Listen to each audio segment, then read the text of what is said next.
શંકરસિંહ વાઘેલા વડોદરાની મુલાકાતે આવ્યા હતા। ડેમોક્રેટિક પાર્ટીના કાર્યાલયનું શંકરસિંહ વાઘેલાના હસ્તે ઉદ્ઘાટન કરવામાં આવ્યું હતું।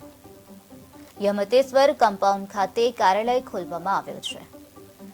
નીડર લીડર બનવા માટે હાકલ કરવામાં આવે છે।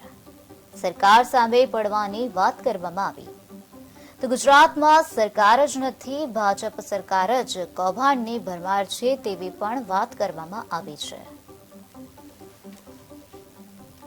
કાર્યાલયના ઉદ્ઘાટન માટે આવ્યા છે। હા, શૂન્યાવકાશ પોલિટિકલ વેક્યુમ જેને કહેવાય, ત્યાં ડર અને ભય, એના બદલે લીડર બનો અને સરકારમાં ન ગમતું હોય તેની સામે પડો, એના માટે વાત કરવા માટે આવ્યા છીએ। કોઈ નેગેટિવ બીજેપીના માટે ગાળાગાળી કે કોંગ્રેસની ગાળાગાળી કે એના માટે નહીં, પોઝિટિવ એપ્રોચ સાથે પોલિટિક્સમાં એક્ટિવલી જે કંઈ રિઝલ્ટ લાવવું જોઈએ એના માટેનું આયોજન આવા કાર્યાલયના માધ્યમથી સારા માણસો પ્રતિષ્ઠિત